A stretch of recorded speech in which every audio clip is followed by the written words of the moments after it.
Higher secondary +1 first ചാപ്റ്ററാണ് the basic concept of chemistry.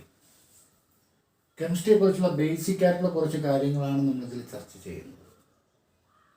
എന്താണ് chemistry? The chemistry is the branch of science that deals with the properties, structure and composition of matter. Chemistry is the branch of science that deals with the properties, structure and composition of matter. അതായത് ഒരു മാറ്ററിൻ്റെ properties, structure, അതിലെ composition, ഇവയെക്കുറിച്ചുള്ള പഠനമാണ് നമ്മൾ chemistry എന്ന് പറയുന്നത്. We know that all the substances in the universe are made up of tiny particles called atom. ഈ പ്രപഞ്ചത്തിലെ എല്ലാ വസ്തുക്കളും നിർമ്മിക്കപ്പെട്ടിരിക്കുന്ന ചെറു കണികകളാണ് ആറ്റങ്ങൾ എന്ന് പറയുന്നത്. They combined form molecule. അപ്പോൾ നാം കെമിസ്ട്രിയെക്കുറിച്ചുള്ള ഒരു ചുരുക്കി നമുക്ക് പറയാം definition. Chemistry is the study of atoms or molecule. ആറ്റങ്ങളെക്കുറിച്ചോ മോളിക്യൂൾസിനെ കുറിച്ചുള്ള പഠനമാണ് നമ്മൾ കെമിസ്ട്രി എന്ന് പറയപ്പെടുന്നത്. നമുക്ക് ഇങ്ങനെയല്ല, നമുക്കറിയാം matter. What is matter? We know that anything which has mass and occupying space is called matter. സ്ഥിതി ചെയ്യാൻ സ്ഥലം ആവശ്യമുള്ളതും ഭാരമുള്ളതുമായ ഏതൊരു വസ്തുവിനെ നമുക്ക് മാറ്റർ എന്ന് വിളിക്കാം. We know that the matter is classified into two categories.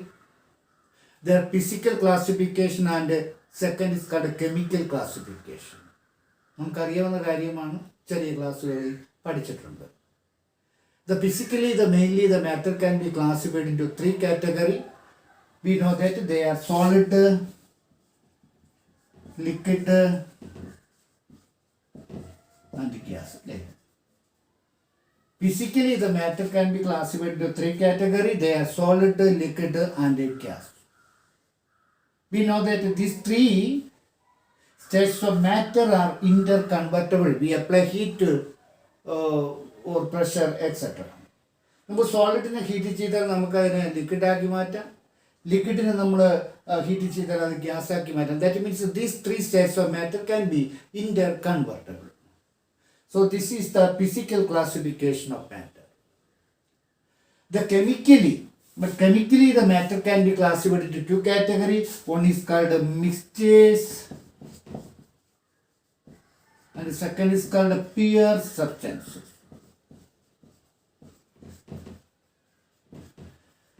Chemically ഒരു മാറ്ററിനെ നമുക്ക് രണ്ടായിട്ട് തരംതിരിക്കാം. ഒന്ന് മിക്സ്ചേഴ്സ് എന്നും രണ്ടാമത്തത് പ്യുവർ സബ്സ്റ്റൻസ് എന്നും. What is mixtures? Two or more substances combined in any ratio two form A mixture. രണ്ടോ അതിലധികമോ വസ്തുക്കൾ ഏത് റേഷ്യോയിൽ കമ്പൈൻ ചെയ്ത കാലം നമുക്ക് ലഭിക്കുന്ന വസ്തുവിനെ നാം വിളിക്കുന്ന പേരാണ് മിക്സ്ചർ എന്ന് പറയുന്നത്. There are two types. One is called homogeneous and the second is called heterogeneous. That means the mixtures രണ്ട് തരമുണ്ട്. ഒന്ന് homogeneous, second is called heterogeneous. What is homogeneous mixture? The homogeneous mixture is a mixture in which the components are mixed well. Homogeneous mixer എന്ന് പറഞ്ഞാൽ അത്തരം മിക്സറിലെ കമ്പോണന്റുകൾ എല്ലായിടത്തും ഒരേപോലെ mix ചെയ്യപ്പെട്ടിരിക്കും. All solutions are homogeneous mixture because when a solute dissolved in a solvent to make a solution, their concentration will be uniform throughout. So all solutions are example of the homogeneous mixture. Second, heterogeneous mixture. The heterogeneous mixture is a mixture in which the components are not mixed well. That means their concentration is not uniform throughout. അത്തരത്തിലുള്ള മിക്സറുകൾ രണ്ട് തരമുണ്ട്. നമുക്കറിയാം heterogeneous mixer എന്ന് പറയുന്നത് കമ്പോണന്റുകൾ എല്ലായിടത്തും ഒരേപോലെ അല്ല mix ചെയ്യപ്പെട്ടിരിക്കുന്നത്. ഇപ്പം sand and salt, sulphur and iron, അവ മിക്സ് ചെയ്യുമ്പോൾ എല്ലായിടത്തും ഒരേപോലെയല്ല മിക്സ് ചെയ്യപ്പെട്ടിരിക്കുന്നത്. Dust particles, smoke. അപ്പോൾ ഇത് heterogeneous mixture is a mixture in which the components are not mixed well. These are the physical and chemical classification of matter. So matter can be classified. ഇതിൽ നമ്മൾ പറഞ്ഞ physical classification നമ്മൾ ആദ്യം പറഞ്ഞത് matter can be classified into 3 categories: solid, liquid and gas. Chemically, the matter can be classified into 2 categories. One is called mixtures and the second is called pure substances. What is mixtures? 2 or more substances combined in any ratio to form a mixture. The mixtures are in 2 types. One is called homogeneous and the second is called heterogeneous mixture. The homogeneous mixture is a mixture in which the components are mixed well. That means their concentration will be uniform throughout. Air എന്ന് പറയുന്നത് ഒരു homogeneous മിക്സറാണ്. കാരണം the different gases are mixed well. All solutions are always homogeneous mixture. But heterogeneous mixture is a mixture in which the components are not mixed well. That means their concentration is not uniform throughout. Dust particles, smoke are example of the heterogeneous mixture. The second classification of chemical classification of matter is called pure substance. What is a pure substance? Pure substance contain only one type of substance. ഒരേ തരം വസ്തുക്കൾ മാത്രമുള്ള മാറ്ററിനെ നമ്മൾ pure substance എന്ന് പറയുന്നത്. The pure substances are classified into 2 categories. One is called elements, second is called compounds. Pure substance രണ്ട് തരമുണ്ട്. ഒന്നാമത്തെ elements എന്നും രണ്ടാമത്തെ compounds എന്നും. The elements are the pure substances which contain only one type of atom. ഒരേ തരം ആറ്റങ്ങൾ മാത്രമുള്ള ശുദ്ധ പദാർത്ഥങ്ങളെ വിളിക്കുന്ന പേരാണ് നമ്മൾ എലമെന്റ്സ് എന്ന് പറയുന്നത്. That means it contain only one type of atom. Hydrogen, oxygen, nitrogen. These are example of the elements. Second is called compounds. Compounds are the pure substances which contain more than one type of atom combined in a fixed ratio.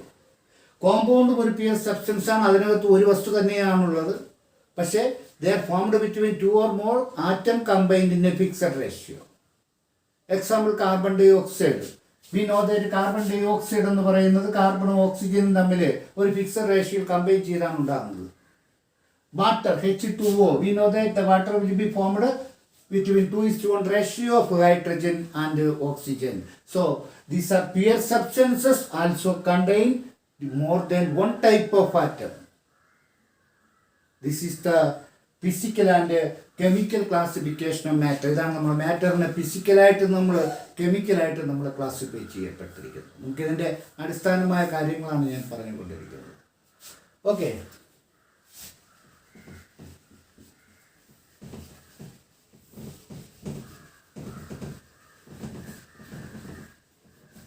Next നമ്മൾ നോക്കേണ്ടത് ഒരു സബ്സ്റ്റൻസിൻ്റെ അല്ലെങ്കിൽ ഒരു മാറ്ററിൻ്റെ പ്രോപ്പർട്ടികൾ. A substance properties are in 2 types.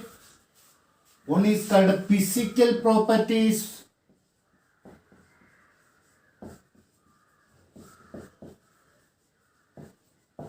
Second is called chemical properties.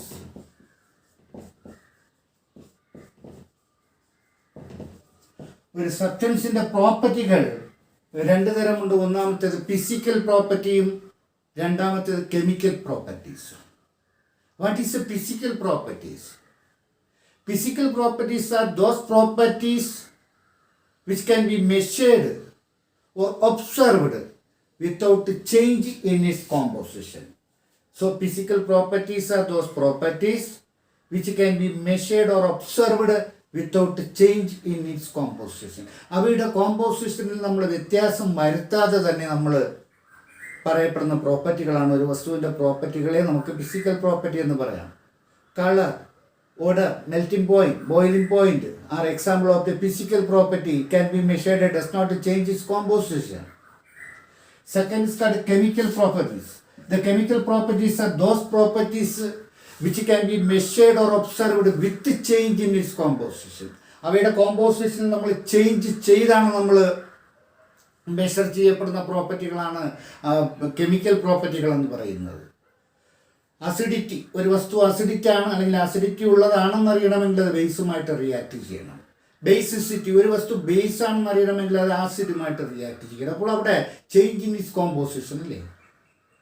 കമ്പസ്റ്റബിലിറ്റി, ഒരു വസ്തു കത്തുന്നതാണ്, combustible ആണോ അല്ലയോ എന്ന് മനസ്സിലാക്കണമെങ്കിൽ നമ്മൾ കത്തിക്കണം. അപ്പം change in is composition. So chemical properties are those properties which can be measured or observed with change in its composition. ഒരു കാര്യം മനസ്സിലാക്കണം, ഞാൻ ഇതിൻ്റെ ഒരു ഇൻട്രൊഡക്ഷനാണ് പറയുന്നത്, അല്പ സ്പീഡിലാണ് പോകുന്നത്. നമ്മൾ ക്വസ്റ്റ്യൻ ആൻസറുകൾ ചർച്ച ചെയ്യാൻ ആവശ്യമായ കാര്യങ്ങൾ മാത്രമേ ഞാനിവിടെ പറയുകയുള്ളൂ. A substance physical properties can be measured. The different measuring terms can be used all over the world recent years. അതായത് നമുക്കറിയാവുന്ന കാര്യമാണ്. പണ്ട് കാലത്ത് മുതൽ തന്നെ ഈ അടുത്ത കാലം വരെ തന്നെ ഇപ്പോഴും പലതരത്തിൽപ്പെട്ട മെഷറിംഗ് ടേമുകൾ നമുക്ക് ഉപയോഗിക്കാറുണ്ട്. അതായത് ഒരു വസ്തുവിൻ്റെ ഫിസിക്കൽ ക്വാണ്ടിറ്റി മെഷർ ചെയ്യുന്നതിന്. അതിന് സാധാരണയായിട്ട് നാം ഇന്ന് അവലംബിക്കുന്ന ഒന്നാണ് ലേ സിസ്റ്റം ഇൻ്റർനാഷണൽ എന്ന് പറയുന്ന ചുരുക്കപ്പേര SI system. SI system is an international unit are used in all over the world. ലോകം മുഴുവൻ നമ്മൾ ഉപയോഗിക്കുന്ന 7 ബേസ് സിസ്റ്റം ഉണ്ട്. നിങ്ങൾ ഡീറ്റെയിൽ ആയിട്ട് ഫിസിക്സിലൊക്കെ പഠിക്കുന്നത് നമുക്കറിയാം. ടു കാൽക്കുലേറ്റ് ലെങ്ത്, നമുക്കറിയാം ലെങ്ത്തിനാണെങ്കിൽ നമ്മൾ ഉപയോഗിക്കുന്ന SI system unit will be metre. അതേപോലെ ടൈമിങ് സെക്കൻഡ്. ഇലക്ട്രിക് കറണ്ട് ആണെങ്കിൽ ആംബിയർ. അതേപോലെ തന്നെ മാസ് ആണെങ്കിൽ kilogram. Luminous intensity candela. Amount of substance mole. These are the 7 base system can be internationally used. The different decimal system now ഉപയോഗിക്കുന്നുവെങ്കിലും all over the world can be used the SI system of unit. നമുക്കറിയാം length metre, അതേപോലെ തന്നെയാണ് നമ്മൾ പറഞ്ഞ mass kilogram, time ആണെങ്കിൽ second, luminous intensity പ്രകാശത്തിന് തീവ്രത candela എന്ന് പറയുന്നു, electric current ampere, temperature kelvin, amount of substance mole. These are the 7 base unit that can be internationally used. ഇതിന് പല ഡെസിമൽ സിസ്റ്റം ഉണ്ട്, നമുക്കറിയാവുന്ന കാര്യമാണ്. ഇനി ചില ടേമുകൾ. What is the difference between mass and weight? മാസും വെയ്റ്റും തമ്മിലുള്ള വ്യത്യാസം എന്താണ്? ദ മാസ് ഓഫ് എ, ഇതൊക്കെ ഞാൻ ജസ്റ്റ് പറഞ്ഞു പോണേ ഉള്ളൂ. The mass of a substance is the amount of matter present in it.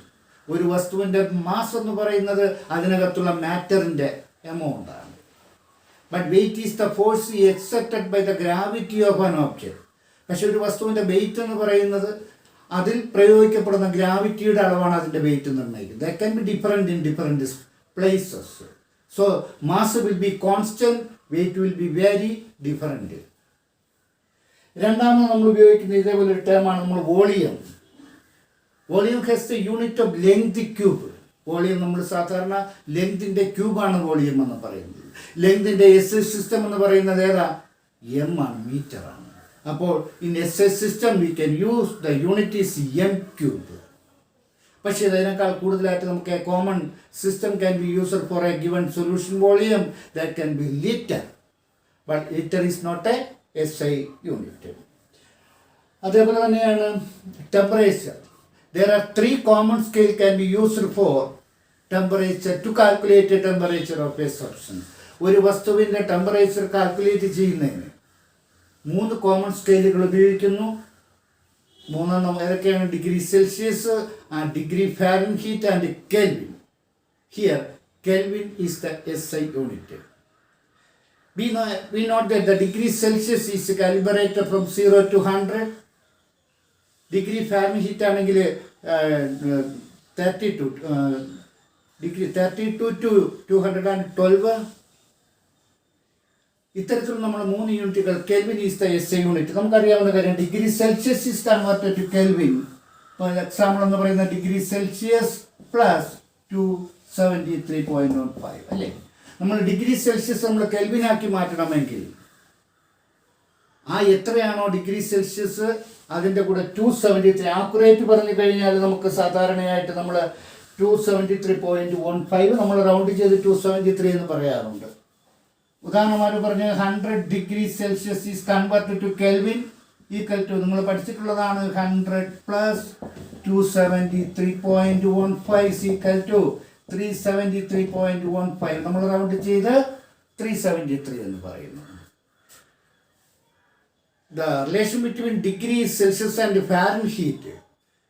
To convert degrees Celsius to Fahrenheit എന്ന് പറയുമ്പോഴേക്കും 9/5 ഡിഗ്രി സെൽഷ്യസ് പ്ലസ് 32. അതായത് ഡിഗ്രി സെൽഷ്യസിനെ നമ്മൾ ഫാരൻഹീറ്റ് സ്കെയിലിലേക്ക് മാറ്റണമെങ്കിൽ നമ്മൾ എന്ത് ചെയ്യണം? 9/5 degree Celsius plus 32. Example 100 degree Celsius is converted to Fahrenheit 9/5 അല്ലേ into 100ൻ്റെ നമുക്കറിയാം 9/5 എടുക്കുക പ്ലസ് 32 ചേർത്താൽ.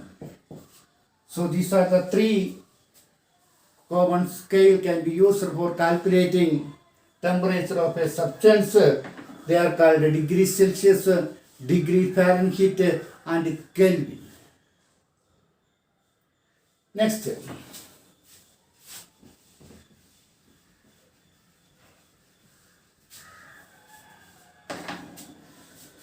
In chemistry, always we can use the very small digits and very large digits. എല്ലായ്പ്പോഴും നമ്മൾ വളരെ വലിയ ഡിജിറ്റുകളും നമ്മൾ വളരെ ചെറിയ ഡിജിറ്റുകളും നമ്മൾ കെമിസ്ട്രിയിൽ ഉപയോഗിക്കാറുണ്ട്. Always these digits R written in straight are very difficult. എല്ലായ്പ്പോഴും അത് നേരിട്ട് നമുക്ക് അതേപോലെ എഴുതുക എന്ന് പറയുന്നത് വളരെ ബുദ്ധിമുട്ടാണ്.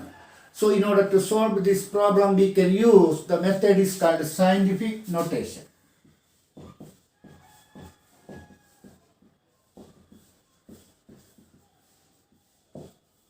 നാം കെമിസ്ട്രിയിൽ വളരെ വലിയ സംഖ്യകളും വളരെ ചെറിയ സംഖ്യകളും ഉപയോഗിക്കാറുണ്ട്. അത് നമുക്ക് അത്തരത്തിൽ നമുക്ക് നേരിട്ട് തന്നെ ഉപയോഗിക്കുക വളരെ ബുദ്ധിമുട്ടാണ്. നാം അവയെ നമ്മൾ സോൾവ് ചെയ്യാൻ ഉപയോഗിക്കുന്ന ഒരു മെത്തേഡാണ് സയൻറ്റിഫിക് നൊട്ടേഷൻ എന്ന് പറയുന്നത്. ഈ സയൻറ്റിഫിക് നൊട്ടേഷൻ നാം ഉപയോഗിക്കുന്ന ഒരു ടേമാണ് n into 10⁻⁴. The scientific notation, we can use the n into 10⁻⁴. Here n is the value in between 1 to 9 and this n represents the exponent. It will be positive or negative. അതെങ്ങനെ നമുക്ക് ഉപയോഗിക്കാമെന്ന് നോക്കാം. ഉദാഹരണമായിട്ട് പറഞ്ഞു കഴിഞ്ഞാൽ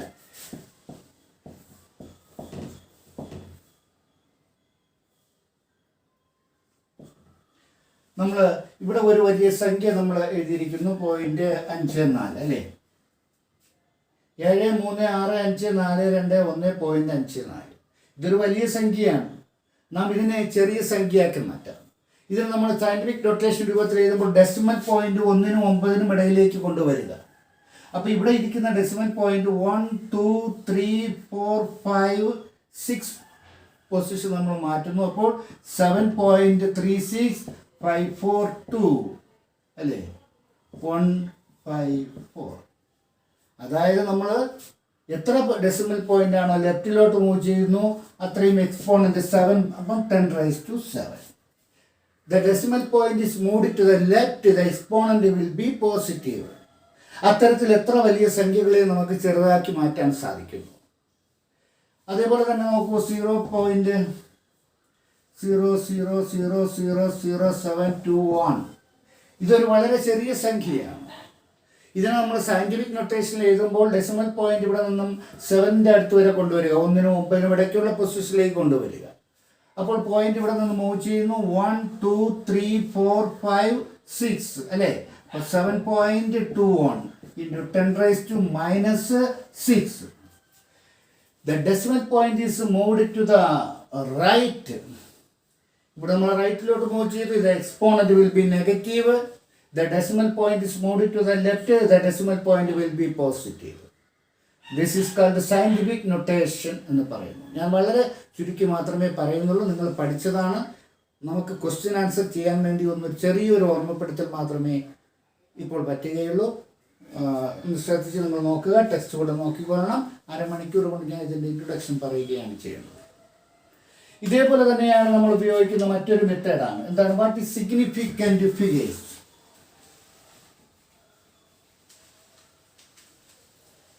നമുക്കറിയാം significant figures എന്ന് പറയുന്നത് നിങ്ങൾ ഫിസിക്സിൽ പഠിക്കുന്നുണ്ട്.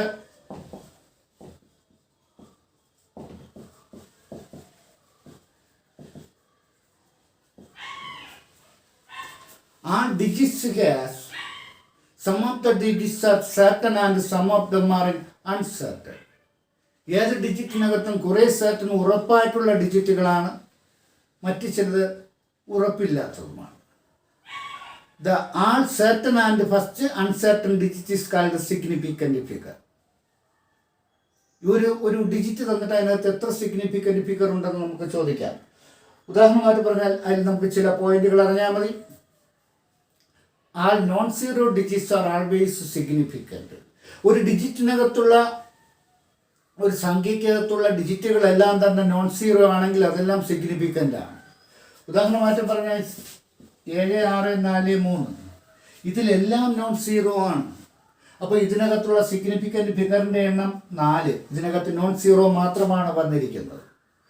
അതേപോലെ തന്നെയാണ് all zeros to the left, the first non zero digits are not significant. ഇത് ഉദാഹരണമായിട്ട് പറഞ്ഞു കഴിഞ്ഞാൽ ഇപ്പോൾ 0.00853, അതായത് ഒരു നോൺ സീറോയ്ക്ക് മുമ്പ് സീറോ വന്നാൽ ആ സീറോ ഒന്നും സിഗ്നിഫിക്കൻ്റ് അല്ല. അപ്പോൾ ഇതിനകത്തുള്ള സിഗ്നിഫിക്കൻ്റ് ഫിഗറുകൾ ഡിജിറ്റുകൾ 3 ഉള്ളൂ. അപ്പം number of digits will be 3. അടുത്ത് zeros between two non zero digits are always significant. ഒരു ഡിജിറ്റിൽ അല്ലെങ്കിൽ തന്നെ ഒരു സംഖ്യയുടെ നോൺ സീറോയുടെ ഇടയിൽ വരുന്ന സീറോകളെല്ലാം എല്ലായ്പ്പോഴും സിഗ്നിഫിക്കൻ്റ് ആയിരിക്കും. ഉദാഹരണമായിട്ട് പറഞ്ഞു കഴിഞ്ഞാൽ 800708 ഇതിനകത്ത് നോൺ സീറോ ആണ് റൈറ്റും ലെഫ്റ്റും. അതിൻ്റെ ഇടയിൽ സീറോ വന്നാൽ ആ സീറോ എല്ലാം സിഗ്നിഫിക്കൻ്റ് ആയിട്ട് കരുതാം. അപ്പോൾ ഇതിനകത്തുള്ള സിഗ്നിഫിക്കൻ്റ് 3, 4, 5 സിഗ്നിഫിക്കൻ്റ് ഫിഗർ എന്ന് പറയാൻ പറ്റും. അതായത് 2 നോൺ സീറോയുടെ ഇടയിൽ സീറോ വന്നു കഴിഞ്ഞാൽ അത് സിഗ്നിഫിക്കൻ്റ് ആയിട്ട് നമുക്ക് എഴുതാവുന്നതാണ്. ഇനി ഇതേപോലെ തന്നെയാണ് if A number will be written as. ഇപ്പം നമുക്കറിയാം, ഇപ്പോൾ ഉദാഹരണമായിട്ട് പറഞ്ഞു കഴിഞ്ഞാൽ നമ്മൾ ഒരു സംഖ്യ ഞാനൊരു എക്സാമ്പിളായിട്ട് എഴുതി കഴിഞ്ഞ് കഴിഞ്ഞാൽ ഈ 15,000 എന്ന് പറയുമ്പോൾ ഇതിനകത്ത് നമുക്ക് 2 സിഗ്നിഫിക്കൻ്റ് എന്ന് പറയാം, 3 എന്ന് പറയാം, 4, 5. അതായത് ഒരു നോൺ സീറോയുടെ ശേഷം സീറോ വന്നാൽ അത് may or may not be significant എന്ന് പറയാം.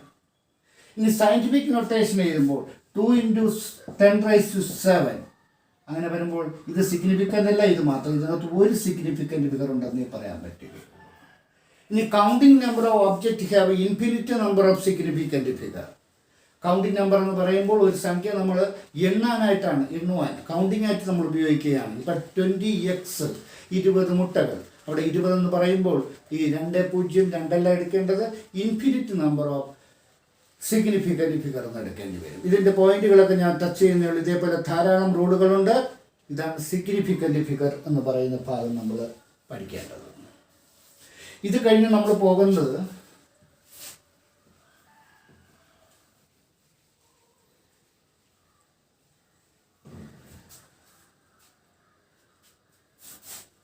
laws of chemical combination.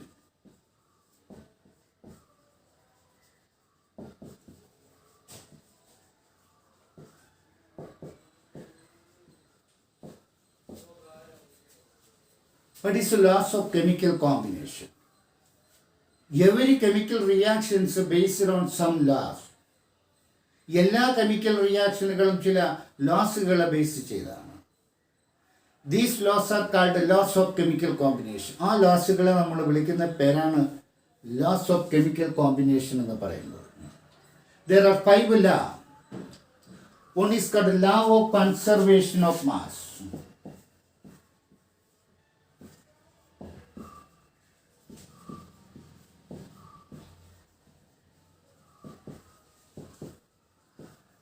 The first law based on the laws of chemical combination is called laws of conservation of mass. It was proposed by Lavoisier. It says that matter can be neither be created nor be destroyed. മാറ്ററിനെ നമുക്ക് നിർമ്മിക്കുവാനോ നശിപ്പിക്കുവാനോ സാധ്യമല്ല. ഇല്ലെങ്കിൽ നമുക്കതിനെ മറ്റൊരു രീതിയിൽ പറഞ്ഞാൽ in every chemical reaction total mass of the reactant is equal to that of total mass of the product. ഒരു equation തന്നിട്ട് അവിടെ ഏത് ലോ ആണ് ഒബേ ചെയ്യപ്പെടുന്നു, ഈ ടൈപ്പ് ക്വസ്റ്റ്യനുകളാണ് നമ്മളിവിടെ പ്രതീക്ഷിക്കേണ്ടത്. During every chemical reaction, total mass of the reactant is equal to that of total mass of the product. That means the matter can be neither be created nor be destroyed. This law was proposed by Lavoisier. Example നമുക്കറിയാം, 2H2 plus O2 gives 2H2. The hydrogen reacts with oxygen to produce water. We know that the atomic mass of hydrogen is 1. ഇവിടെ 4 hydrogen ഉണ്ട്. അപ്പോൾ 4 gram hydrogen 32 gram ഓക്സിജനുമായിട്ട് react ചെയ്യുന്നു. 2 into H2 അല്ലേ? അപ്പോൾ H2യുടെ molecular mass 18 ആണ്. അപ്പോൾ 36. ഇവിടെയും 36, ഇത് രണ്ട് കൂട്ടുമ്പോഴും 36. That means that the total mass of the reactant is equal to that of total mass of the product. That means this equation will obey law of conservation of mass. We always the equation, chemical equation can be balanced because it obeys law of conservation of mass. It states that matter can be neither be created nor be destroyed.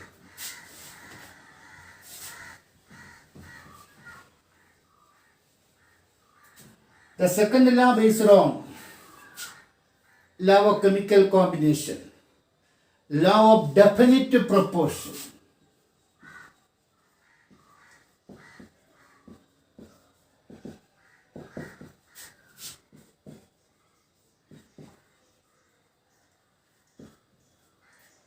The law of definite proportion proposed by Joseph Proust. It states that the same compound always contains the same element in same fixed proportion by mass. ഒരു കോമ്പൗണ്ടിനകത്ത് എപ്പോഴും ഒരേ തരം എലിമെൻറ്റുകളായിരിക്കും ഉണ്ടായിരിക്കുക, അവയുടെ proportion എല്ലായ്പ്പോഴും same ആയിരിക്കും. That means a compound will be formed in different ways, but their combination of the element will be proportion will be always same. This law is called law of definite proportion. We know that നമുക്ക് ഇങ്ങനെ പറയാം, carbon burns in air to produce carbon dioxide. Carbon നേരിട്ട് ഓക്സിജനുമായി ചേർന്ന് carbon dioxide ഉണ്ടാകാം. അതേപോലെ calcium carbonate react with hydrochloric acid to produce carbon dioxide. Calcium കാർബണേറ്റിനെ hydrochloric ആസിഡുമായിട്ട് റിയാക്ട് ചെയ്യുമ്പോഴും നമുക്ക് കാർബൺ ഡൈ ഓക്സൈഡ് കിട്ടും. Here, the carbon dioxide can be produced in different ways. ഏത് രീതിയിൽ നമുക്ക് കാർബൺ ഡൈ ഓക്സൈഡ് കിട്ടിക്കഴിഞ്ഞാൽ നമുക്കറിയാം, കാർബണിൻ്റെ അറ്റോമിക് മാസ് 12 ആണ്, ഓക്സിജൻ ആണെങ്കിൽ 2 into 16 32 അല്ലേ, 3:8 സിംപ്ലസ്റ്റ് റേഷ്യോ. അതായത് ഏത് മെത്തേഡ് വഴി നമ്മൾ കാർബൺ ഡൈ ഓക്സൈഡ് നിർമ്മിച്ചു കഴിഞ്ഞാലും ആ കോമ്പൗണ്ടിനകത്തുള്ള കാർബണിൻ്റെയും ഓക്സിജൻ്റെയും റേഷ്യോ 3:8 ആയിരിക്കും. That means it obey law of definite proportion proposed by Joseph Proust. The same compound always contain same element in same fixed proportion by mass.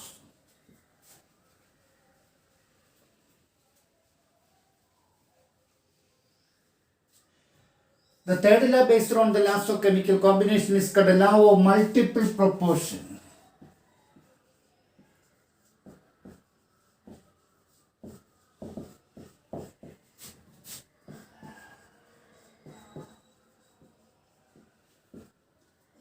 The law of multiple proportion proposed by John Dalton. It states that when two elements combine to form more than one compound, the different masses of one of the elements combined with a fixed mass of the other bear a simple ratio.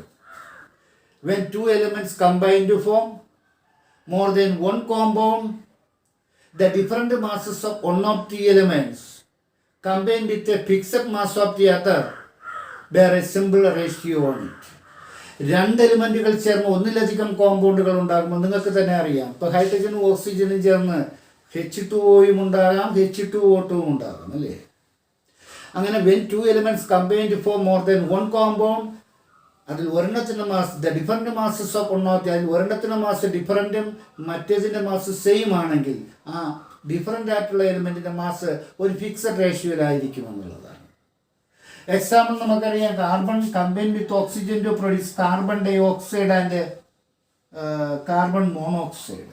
ഇവിടെ CO-യും CO2 ഉണ്ടായി. CO-യും CO2, CO-യിൽ oxygen 16 ആണ്, CO2-ൽ 32 ആണ്. അതായത് 1:2. അതായത് oxygen എപ്പോഴും രണ്ട് കോമ്പൗണ്ടുകളിൽ ഈ റേഷ്യോയിൽ മാത്രമേ കമ്പൈൻ ചെയ്യപ്പെടുകയുള്ളൂ. ഇപ്പോൾ H2O2 എന്ന് പറയപ്പെടുന്നതും H2Oയും H2O2 രണ്ടിനകത്തും അടങ്ങിയിരിക്കുന്ന എലമെൻറ്റുകൾ സെയിം ആണ്. പക്ഷേ ഒരെണ്ണത്തിൻ്റെ മാസ് സെയിമും മറ്റേതിൻ്റെ മാസ് ഡിഫറൻറ്റ്. ആദ്യത്തിൽ 16, രണ്ടാമത്തേൽ 32 അല്ലേ, O2 ആകുമ്പോൾ. അപ്പോൾ 1:2. ഇതേപോലെ ഓരോ എലമെൻറ്റിനും ഒരു ഫിക്സഡ് റേഷ്യോ ഉണ്ട്. This is the third law based on the last chemical combination is called law of multiple proportion proposed by John Dalton. The fourth law based on the last of chemical combination is called Gay-Lussac's law.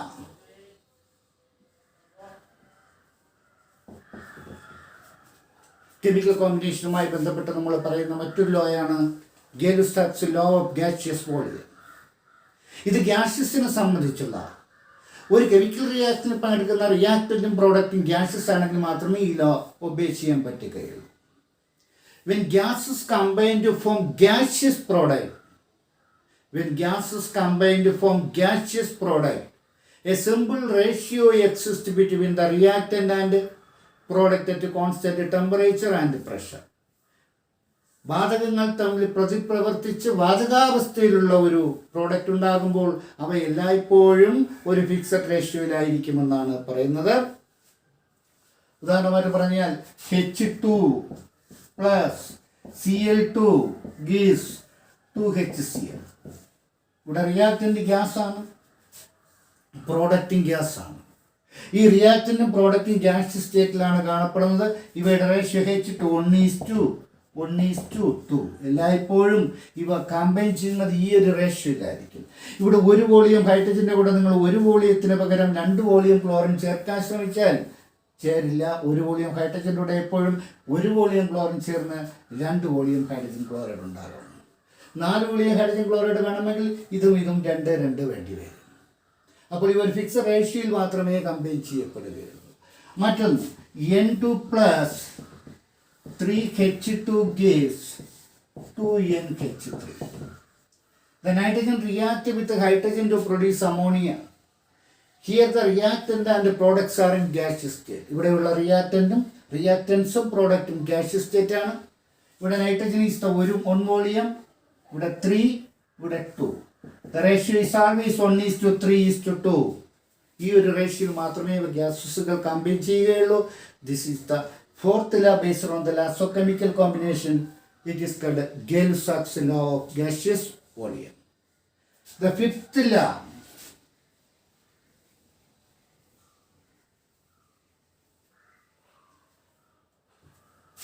based on the laws of chemical combination is called Avogadro's law.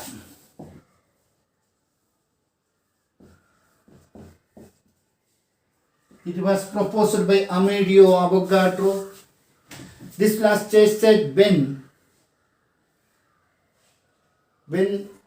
equal volume of gases at the same temperature and pressure contain equal number of molecules. എന്ന് വെച്ച് കഴിഞ്ഞാൽ ഒരേ ഊഷ്മാവിലും ഒരേ മർദ്ദത്തിലുമുള്ള ഏതൊരു വാതകത്തിനും അടങ്ങിയിരിക്കുന്ന number of molecules അല്ലെങ്കിൽ number of മോൾസുകളുടെ എണ്ണം തുല്യമാകും. These are the 5 laws based on the laws of chemical combination. ഇവിടെ നമുക്ക് ഈ ഒരു ഇക്വേഷനിൽ ഏത് ലായാണോ ഉപയോഗിച്ച് ചെയ്യപ്പെടുമോ അതുമായി ബന്ധപ്പെട്ട പ്രോബ്ലങ്ങളൊക്കെ ആയിരിക്കും ചോദിക്കുന്നത്. നമുക്കതൊക്കെ എഴുതണമെങ്കിൽ അതിൻ്റെയൊക്കെ ആൻസർ കണ്ടെത്തണമെങ്കിൽ തീർച്ചയായിട്ടും ഏതാണ് ലോ എന്നുള്ള കാര്യം നമ്മൾ ഓർമ്മിച്ചിരിക്കുക. Next, we know that all the substances in the universe are made up of tiny particles called atoms or molecules. The atom സിദ്ധാന്തത്തിൻ്റെ ഉപജ്ഞാതാവ് എന്നറിയപ്പെടുന്നത് ജോൺ ഡാൾട്ടൺ ആണ്. The word atom is derived from the Greek word atomio, which means indivisible. വീണ്ടും വിഭജിക്കാൻ കഴിയാത്തതെന്ന അർത്ഥമുള്ള ടോമിയോ എന്ന് പറയുന്ന പദത്തിൽ നിന്നാണ് ആറ്റം എന്ന് പറയുന്ന പദം ഉണ്ടായത്. He was the first man to prove all the substances in the made up of tiny particle called atoms. He proposes some of the point about atoms. This is called Dalton's atomic theory. നാം അതിനെ വിളിക്കുന്ന പേരാണ് Dalton's atomic theory.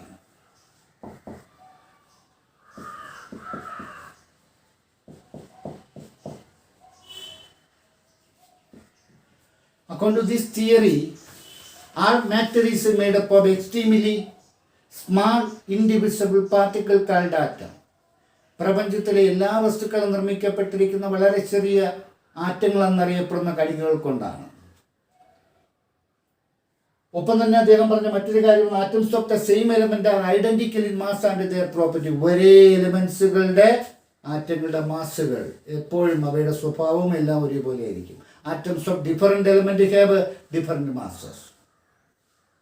The same or different element, atoms combine a fixed ratio to form a compound. Also, he says that atoms can be neither be created nor be destroyed. ഇതൊക്കെ നമ്മൾ ചെറിയ ക്ലാസ്സിൽ പഠിച്ചിട്ടുള്ളതാണ്. These are the main points about John Dalton's atomic theory. അങ്ങനെ atom എന്ന് പറയുന്ന പദം ആദ്യമായിട്ട് ഉപയോഗിച്ചത് ജോൺ ഡാൾട്ടൺ ആണ്. We know that the atom combined to form molecule. We know that 2 hydrogen atom and 1 oxygen atom to form H2O molecule. The word term, the molecule was first introduced by Avogadro. Avogadro എന്ന് പറയുന്ന സയൻറ്റിസ്റ്റാണ് molecule എന്ന് പറയുന്ന പദം ആദ്യമായിട്ട് ഉപയോഗിച്ചത്. നമുക്കറിയാവുന്ന കാര്യമാണ്, ചെറിയ ക്ലാസ്സിൽ പഠിച്ചതാണ്. We know that the atomic number of hydrogen is 1. The atomic number of oxygen is 16. The atomic number of nitrogen is 14. ഇത് അവയുടെ യഥാർത്ഥ മാസാണ് അല്ല. We can use relative mass. So the atom is too small and too light. So we can use the actual mass cannot be used for their relative atomic mass. അവയുടെ ഏതെങ്കിലും ഒരു ആറ്റത്തുമായിട്ട് ഒരു ആറ്റത്തിനെ നമ്മൾ ഒരു തോത് അല്ലെങ്കിൽ ഒരു യൂണിറ്റ് ആയിട്ട് സങ്കല്പിച്ച ശേഷം other atoms matter can be other atoms mass can be other atoms atomic mass will be calculated by it will be related to the relative atomic mass. അത്തരത്തിൽ നമ്മൾ ഒരു ആറ്റത്തിൻ്റെ മാസ് താരതമ്യം ഉപയോഗിക്കുന്ന ഒരു എലമെൻ്റാണ് ഒരു ഐസോട്ടോപ്പാണ് കാർബൺ 12. കാർബൺ 12 എന്ന് പറയുന്ന ആറ്റത്തിൻ്റെ മാസ് നമ്മൾ 1 AMU എന്ന പേരിൽ അറിയപ്പെടുന്നു, അല്ലെങ്കിൽ 1 അറ്റോമിക് മാസ് യൂണിറ്റ് എന്ന പേരിൽ അറിയപ്പെടുന്നു. അങ്ങനെ കാർബൺ 12നെ ഒരു യൂണിറ്റായി സങ്കല്പിച്ച ശേഷം മറ്റാറ്റങ്ങളെ ഒരു കാർബൺ 12 ആറ്റത്തിൻ്റെ 1/12 12 എത്ര മടങ്ങെന്ന് പറയുകയാണ് ചെയ്യുന്നത്. സോ ദിസ് ഇസ് കണ്ട relative atomic mass.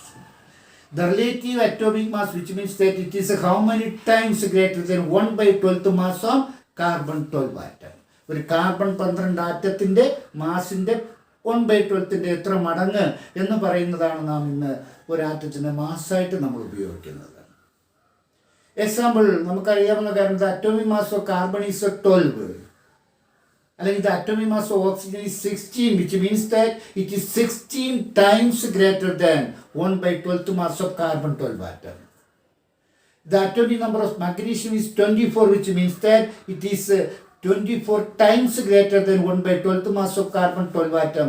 This is called a relative atomic mass unit. So 1/12 mass of carbon 12 is called 1 AMU, 1 atomic mass unit.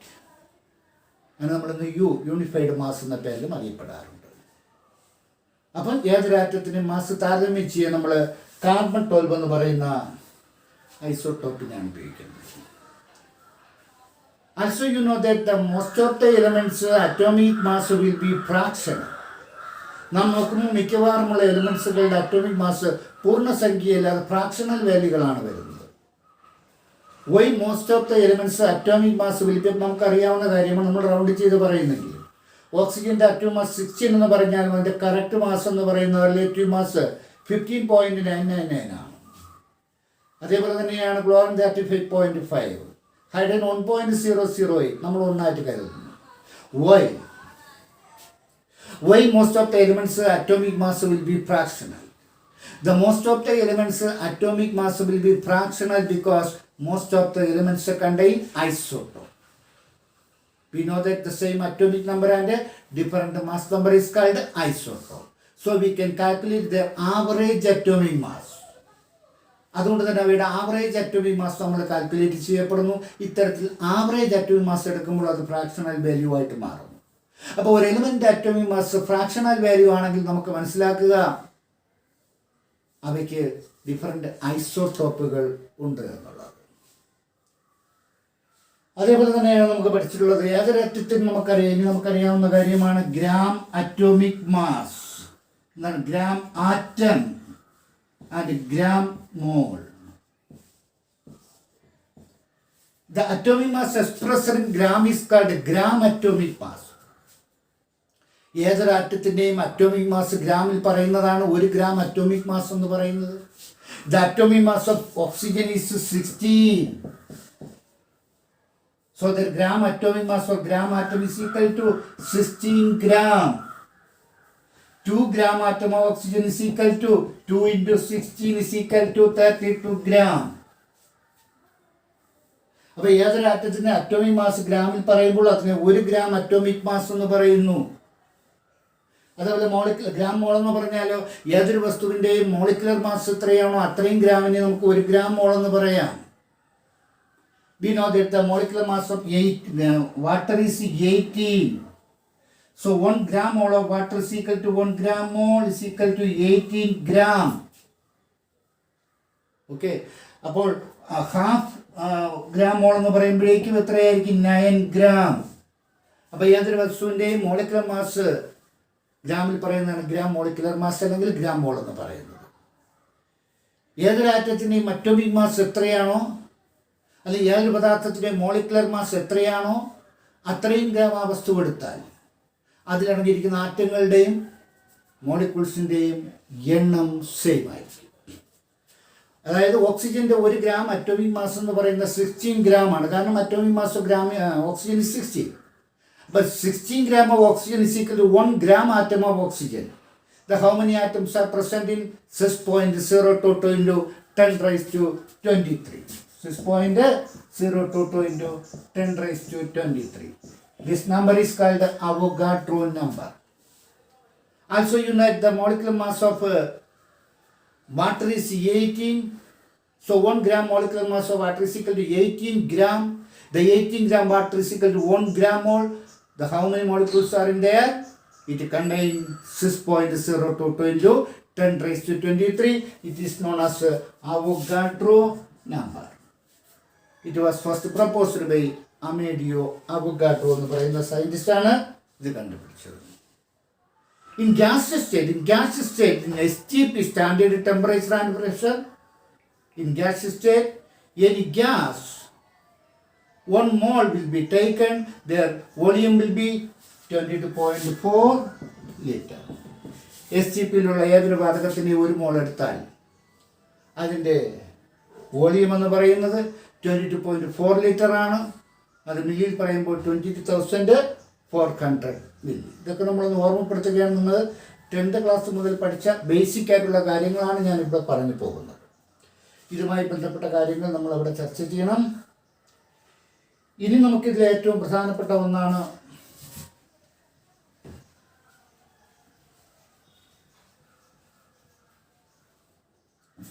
empirical formula and molecular formula. The simplest ratio element in a compound is called empirical formula. എന്താണ് empirical formulaയും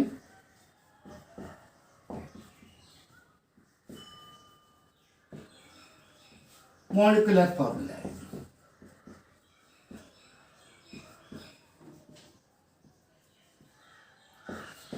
The simplest ratio of an element in a compound is called empirical formula. The actual number of atoms present in a molecule is called their molecular formula. അതായത് simplest ഒരു കോമ്പൗണ്ടിനകത്തുള്ള എലിമെൻറ്റുകളുടെ simplest ratio ആണ് അതിൻ്റെ empirical formula നിർണ്ണയിക്കുന്നത്. എന്നാൽ actual number of ആറ്റത്തിനെ base ചെയ്താണ് നമ്മൾ അതിൻ്റെ molecular formula പറയുന്നത്. ഉദാഹരണമായിട്ട് പറഞ്ഞു കഴിഞ്ഞാൽ ബെൻസിൻ്റെ empirical formula CH ആണ്. കാരണം 1:1. The molecular formula is C6H6.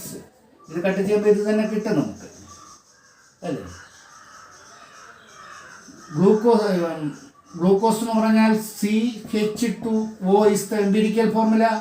Molecular formula ആണെങ്കിൽ C6H12O6. ഇത് സിംപ്ലസ്റ്റ് ആക്കുമ്പോൾ ഇത് കിട്ടുന്നുണ്ട്. പക്ഷേ ചില കോമ്പൗണ്ടുകളുടെ സിംപ്ലസ്റ്റ് റേഷ്യോയും അതായത് എംപിരിക്കൽ ഫോർമുലയും മോളിക്കുലർ ഫോർമുല സെയിം ആണ്. Example H2O, empirical formula H2O, molecular ഫോർമുലയും H2O തന്നെയാണ്. അപ്പോൾ ഒരു കോമ്പൗണ്ടിനകത്തുള്ള എലമെന്റുകളുടെ സിംപ്ലസ്റ്റ് റേഷ്യോ നമ്മൾ റെപ്രസെന്റ് ചെയ്യാൻ നമുക്ക് ഉപയോഗിക്കുന്നത് എംപിരിക്കൽ ഫോർമുലയാണ്. എന്നാൽ ആക്ച്വൽ നമ്പർ ഓഫ് ആറ്റം നമ്മൾ റെപ്രസെന്റ് ചെയ്യാൻ ഉപയോഗിക്കുന്നതാണ് മോളിക്കുലർ ഫോർമുല എന്ന് പറയപ്പെടുന്നത്. ഓക്കെ,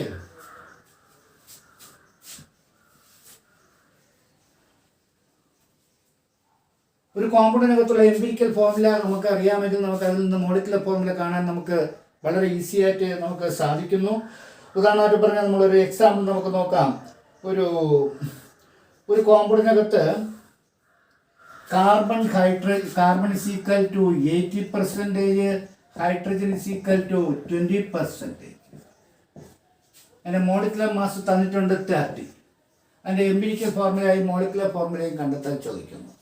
അപ്പം ഇതിനകത്ത് എലമെൻറ്റുകൾ ഏതൊക്കെയാണ്? കാർബണും ഹൈഡ്രജനും. അപ്പോൾ എലമെൻറ്റ്സ് ആദ്യം എഴുതുക. നമുക്ക് എഴുതാം കാർബണും ഹൈഡ്രജനും. അടുത്ത പെർസെൻറ്റേജ് കോമ്പോസിഷൻ നമുക്കറിയാം 80 ആണ്, ഇവിടെ 20 ആണ്. ഇനി നമുക്ക് അതിൻ്റെ അടുത്ത പോയിന്റ് നിങ്ങൾ അതിൻ്റെ അറ്റോമിക് മാസ് എഴുതുക. നമുക്കറിയാം കാർബൺ 12 ആണ്, ഹൈഡ്രജൻ 1 ആണ്. ദെൻ പെർസെൻറ്റേജ് കോമ്പോസിഷനെ അറ്റോമിക് മാസ് കൊണ്ട് ഡിവൈഡ് ചെയ്യുക. അത് 80/12, 20/1 തന്നല്ലോ. അപ്പോൾ 80 നമ്മൾ എന്ത് ചെയ്യുന്നു? 12 കൊണ്ട് ഡിവൈഡ് ചെയ്യുമ്പോഴേക്കും നമുക്ക് 6.67 കിട്ടുന്നു. ഇത് 20 തന്നെ കിട്ടുന്നു. ഇനി സിംപ്ലസ്റ്റ് റേഷ്യോ കാണാൻ എന്ത് ചെയ്യണം? ഇതിൽ ചെറുത് ഉപയോഗിച്ച് തന്നെ രണ്ടിനെ ഡിവൈഡ് ചെയ്യുക.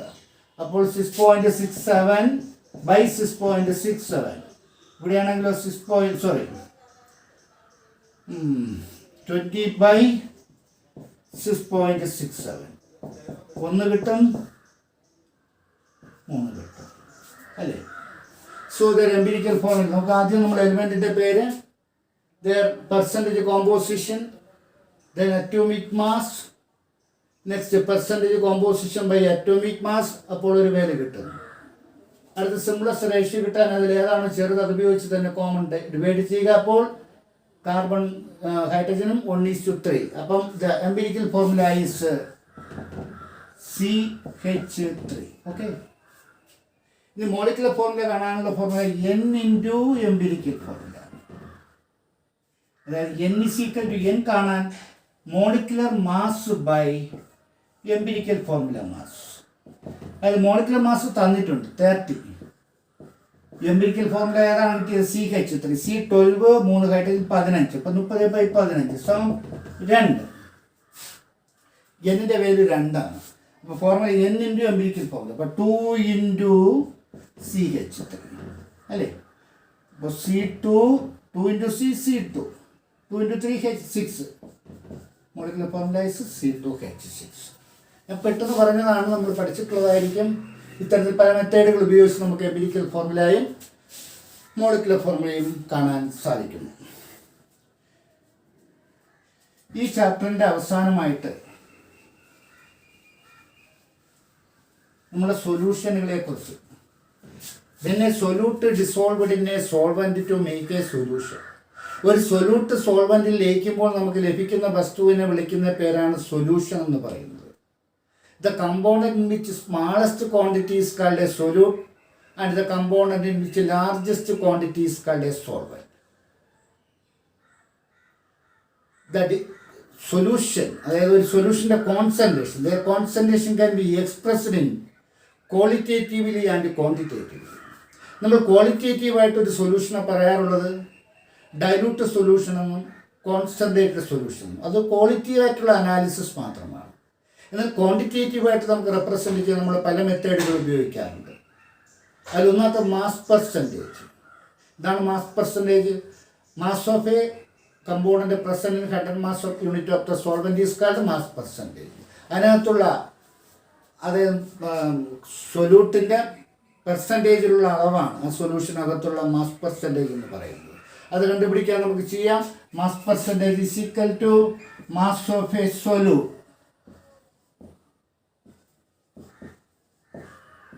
into 100 by mass of solution. അല്ലേ? കണ്ടുപിടിക്കേണ്ട സൊല്യൂട്ട് ആണെങ്കിൽ സൊല്യൂട്ടിൻ്റെ മാസ്, സോൾവെൻ്റ് ആണെങ്കിൽ സോൾവെൻ്റ് മാസ് മുകളിൽ കൊടുക്കുക, അതിൻ്റെ പെർസെൻറ്റേജ് കാണാൻ into 100 by total mass of, അത് സൊല്യൂട്ടിൻ്റെയും സോൾവെൻ്റെയും ടോട്ടൽ മാസ് താഴെ കൊടുത്താൽ മതിയാകും. The best method for expressing the concentrations is molarity. The equation is M. It is the another method for expressing the concentration of a solution, molarity. Molarity is the number of moles of solute per liter of the solution. 1 litre സൊല്യൂഷനകത്തുള്ള സൊല്യൂട്ടിൻ്റെ മോളുകളുടെ എണ്ണത്തെ നമ്മൾ വിളിക്കുന്ന പേരാണ് molarity എന്ന് പറയുന്നത്. Molarity is the number of moles of solute per litre of the solution. അങ്ങനെ ഒരു സൊല്യൂട്ടിൻ്റെയോ solvent molarity കാണാനുള്ള ഇക്വേഷൻ ഇതാണ്. എളുപ്പത്തിലെ equation M is equal to WB into 1000 by MB into B in milli. വളരെ എളുപ്പത്തിൽ ഒറ്റ സ്റ്റെപ്പിൽ നമുക്ക് ചെയ്യാൻ സാധിക്കുന്നു. കണ്ടുപിടിക്കേണ്ട വസ്തുവിൻ്റെ മാസ്, അതാണ് W. സൊല്യൂട്ടാണ് B ഞാൻ ഉദ്ദേശിക്കുന്നത്, സോൾവെൻ്റ് A എന്ന് കൊടുക്കാം. അപ്പോൾ W mass of a solute by MB. അപ്പോൾ WB MB കൊണ്ട് ഡിവൈഡ് ചെയ്യുമ്പോൾ നമ്പർ ഓഫ് മോൾസ് കിട്ടി. V in മില്ലിയിൽ തന്നിട്ടുണ്ടതിന് ലിറ്ററിലാക്കാൻ മുകളിൽ 1000 രൂപ. ഒറ്റ സ്റ്റെപ്പിൽ നമുക്ക് ആൻസർ കിട്ടും. So molarity is WB into 1000 by MB into V in milli. ഇതൊക്കെ നമ്മൾ അവിടെ പ്രോബ്ലം ചെയ്യുമ്പോൾ നമുക്ക് മനസ്സിലാകും.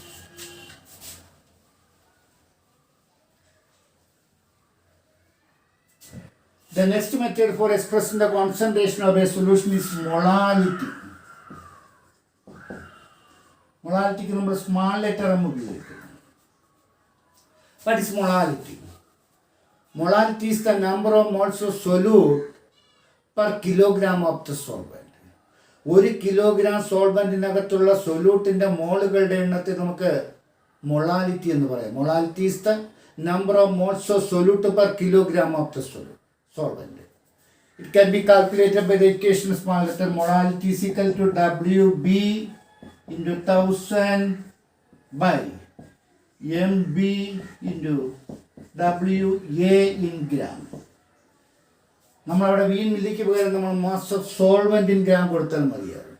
WB mass of the solute in 1000 by MB molar mass of the solute, V in WA in gram mass of solvent ഗ്രാമിലുള്ളത് അത് കിലോഗ്രാമിലാക്കാൻ മുകളിൽ നമ്മൾ 1000 കൊടുക്കുന്നു. The another method for expressing the concentration of solutions called mole fraction. ഒരു സൊല്യൂഷൻ്റെ concentration express ചെയ്യാൻ നമ്മൾ ഉപയോഗിക്കുന്ന മറ്റൊന്നാണ് മോൾ ഫ്രാക്ഷൻ. ഖൈ എന്ന് പറയുന്ന സിമ്പിൾ നമ്മൾ ഉപയോഗിക്കുന്നു. എന്താണ് മോൾ ഫ്രാക്ഷൻ? ഒരു മോൾ സൊല്യൂഷൻ എടുത്താൽ അതിനകത്തുള്ള സൊല്യൂട്ടിൻ്റെയും സോൾവെൻറ്റിൻ്റെയും ഫ്രാക്ഷനാണ് മോൾ ഫ്രാക്ഷൻ എന്ന് പറയുന്നത്. ഇത് കാൽക്കുലേറ്റ് ചെയ്യാൻ എന്താ ചെയ്യുക? ഇപ്പം എക്സാമ്പിൾ, ഇപ്പം എയും ബിയും ചേർന്നൊരു സൊല്യൂഷൻ ഉണ്ടായി. അപ്പോൾ എയുടെയും ബിയുടെയും മോൾ ഫ്രാക്ഷൻ കണ്ടുപിടിക്കണം. എയുടെ mole fraction chi A is equal to NA by NA plus NB. Mole fraction chi B കണ്ടുപിടിക്കാൻ NB by NA plus NB. ഏതിൻ്റെയാണോ കണ്ടുപിടിക്കേണ്ടത് അതിൻ്റെ മോളിൻ്റെ എണ്ണം മുകളിലും ടോട്ടൽ നമ്പർ ഓഫ് മോൾസിൻ്റെ എണ്ണം താഴെയും. ഇതിൽ NAയും NBയും തന്നിരിക്കില്ല, മാസ്സായിരിക്കും തന്നിരിക്കുക. അത് NA കണ്ടുപിടിക്കാൻ നമുക്ക് ഇക്വേഷനിലെ മാസ് തന്നിട്ടുണ്ട്, WA തന്നിട്ടുണ്ട്. അതിൻ്റെ മോളിക്കുലർ മാസ് കൊണ്ട് ഡിവൈഡ് ചെയ്താൽ NA കിട്ടും. NB എന്ന് പറഞ്ഞാൽ കണ്ടുപിടിക്കാൻ WB ബൈ MB. അങ്ങനെ നമുക്ക് ആദ്യം എന്ത് ചെയ്യാം? NAയും NBയും കണ്ടുപിടിക്കാം. അതിൽ മാസ് തന്നിട്ടുണ്ടായിരിക്കും, മോളാർ മാസ് നമുക്കറിയാമായിരിക്കും. എന്നിട്ട് കണ്ടുപിടിക്കേണ്ട മോളിൻ്റെ എണ്ണം മുകളിലും ടോട്ടൽ നമ്പർ ഓഫ് മോൾസിൻ്റെ എണ്ണം താഴെയും. ഇതൊക്കെയാണ് വളരെ ചുരുക്കി നമുക്ക് ചെയ്യാൻ പറ്റുന്ന കാര്യങ്ങൾ. Some basic concept of chemistry എന്ന് പറയുന്ന പാഠം, അതിനകത്തുള്ള കുറച്ച് ക്വസ്റ്റ്യൻ ആൻസറുകൾ ചർച്ച ചെയ്യുന്നതിന് വേണ്ടി ആണ് നമ്മൾ വന്നിട്ടുള്ളത്. അതിന് മുമ്പായിട്ട് ഒരു ചെറിയ ഒരു ഓർമ്മപ്പെടുത്തൽ മാത്രമാണ് ഞാനിവിടെ നൽകിയത്. പൂർണ്ണമായിട്ടൊരു ചാപ്റ്റർ എടുത്തതല്ല എന്നുള്ള കാര്യം ഓർമ്മിക്കുക. ഒരു ചെറിയൊരു ഓർമ്മപ്പെടുത്തൽ മാത്രം. ഈ കാര്യങ്ങൾ അറിഞ്ഞിരുന്നാൽ മാത്രമേ നമുക്ക് ഈ ഫിസിക്കൽ കെമിസ്ട്രിയിൽ വരുന്ന ഈ ചാപ്റ്ററുമായിട്ട് ബന്ധപ്പെട്ട ക്വസ്റ്റ്യൻ ആൻസറുകൾ ആൻസർ ചെയ്യാൻ പറ്റുകയുള്ളൂ. അടുത്ത ക്ലാസ്സിൽ നമുക്ക് ഇതിൻ്റെ ക്വസ്റ്റ്യൻ ആൻസറുകൾ ചർച്ച ചെയ്യാം.